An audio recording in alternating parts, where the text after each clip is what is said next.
गणेशाय नमः। कार्तिक कृष्ण पक्ष की रमा एकादशी।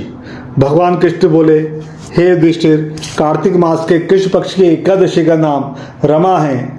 इसके महात्म की कथा ऐसे है कि एक मुचकंद नामक राजा सत्यवादी और विष्णु जी का भक्त था। उसकी कन्या का नाम चंद्रभागा था। उसका विवाह राजकुमार सोबन के साथ किया। सोबन का शरीर निर्बल था, श्रद्धा उसकी पूर्ण शक्तिशाली थी। एक दिन सोबन ससुराल में था और रमा एकादशी आ गई। मुचकंद राजा ने ढिंडोरा पिटवा दिया। आज सब प्रजा को उपवास करना होगा।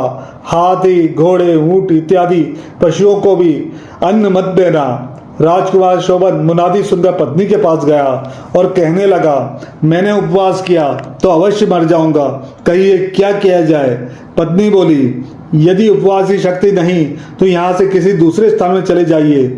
शोभन ने उत्तर दिया, यह बात निश्चित है कि मेरे शरीर में उपवास की शक्ति नहीं, परंतु श्रद्धा भक्ति मेरे मन में पूर्ण है।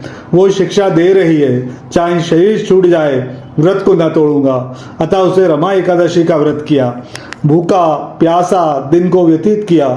कष्ट पाकर रात्रि को भी जागरण कर निकाल दिया। प्रातः होने से प्रथम प्राण त्याग दिए।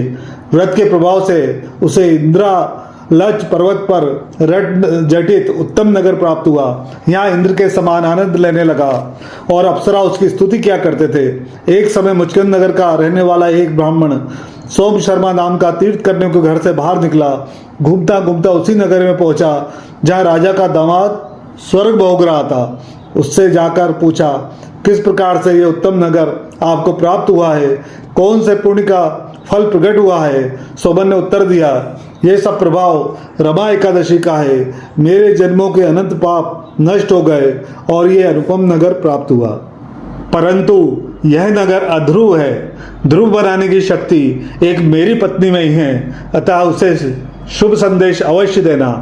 ब्राह्मण ने घर आकर चंद्रभागा से सब समाचार कहा और उसे मंदराचल पर्वत पर मुनि वामदेव के आश्रम में ले गया। मुनि ने चंद्रभागा के मंत्रों द्वारा अभिषेक किया। वो दिव्य शरीर धारण कर पति के पास चली गई। पति को कहने लगी, मैं जन्म से एकादशी का व्रत करती रही हूँ। उसके प्रभाव से तेरा अनुपम नगर ध्रुव लोक के समान अचल रहेगा। इस महात्म की कथा सुनने से भी विष्णु लोक मिलता है। इस दिन केले का भोग लगाया जाता है। जय मां ताप्ती।